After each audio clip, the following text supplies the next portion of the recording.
ఒక రాష్ట్రానికి సంబంధించి ఒక అవతల వ్యక్తి వ్యాఖ్యలు చేసి, అవతల బాధ్యుడు వ్యాఖ్యలు చేసి 10 రోజులు అవుతుంటే వాటర్ నీళ్ళు కలుపుకుంటూ ఆయన మత్తులు ఉన్నారా? కమిషన్ల పైసలు లెక్క పెట్టుకోవడానికి సమయం సరిపోలేదా? ఎందుకు 10 రోజుల తర్వాత స్పందించి ఈ రకంగా మాట్లాడుతున్నారు? చాలా ఆశ్చర్యంగానే ఉంది ఇది.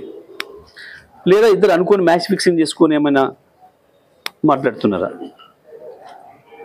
10 రోజులు పడుతుందా ఒక విషయం మీద స్పందించడానికి? అంటే వీళ్ళు స్పృహలో లేనట్టే లెక్క కదా. బహుశా ఆ రోజుకో ముందు రోజుకో స్పృహ తప్పి ఉన్నట్టున్నారు వాటర్ నీళ్ళ ప్రభావంతో. బహుశా ఇవాళ మెలకొచ్చినట్టుంది.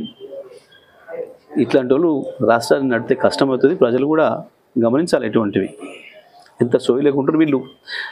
గోదావరి నీళ్ళ విషయం వచ్చినప్పుడు, బనకచెర్ల విషయం వచ్చినప్పుడు అదే పద్ధతుల్లో మేము స్పందించిన తర్వాత గవాల లేచి మాట్లాడినారు. కృష్ణ నీళ్ళ కేసులు వచ్చినాడు, మొత్తమే కేంద్రం చేతుల్లోకి పెత్తనం తీసుకుంటుంది కృష్ణ నీళ్ళ పైన అన్ననాడు.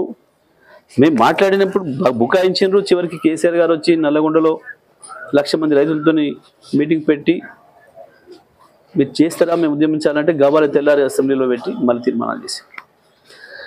తెలంగాణ హక్కుల పట్ల, తెలంగాణ ఆశల పట్ల, తెలంగాణ ఆకాంక్షల పట్ల వీళ్ళకి ఏమాత్రం సోయి లేదు, బాధ్యత లేదు ఇవాళ ఉన్న ప్రభుత్వానికి.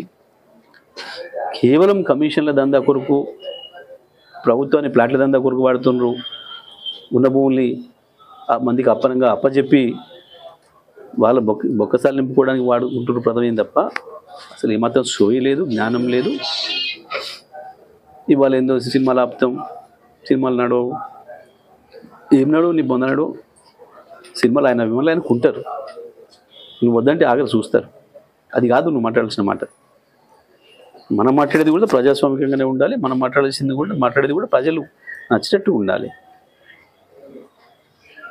కేవలం సెన్సేషన్ కొరకు, కొద్దిమంది వినోదాన్ని కలిగించడం కొరకు, ఛానళ్ళలో కాసేపు టైంపాస్ చేయడం కొరకు మాట్లాడే ఈ బాధ్యత లేని మంత్రులు ఉంటే ఇట్లనే ఉంటుంది ప్రాంతం పరిస్థితి. నేను చెప్పేది పవన్ కళ్యాణ్ గారికి సలహా ఇచ్చేది ఉపసంహరించుకున్నామని చెప్తే మంచిది సార్.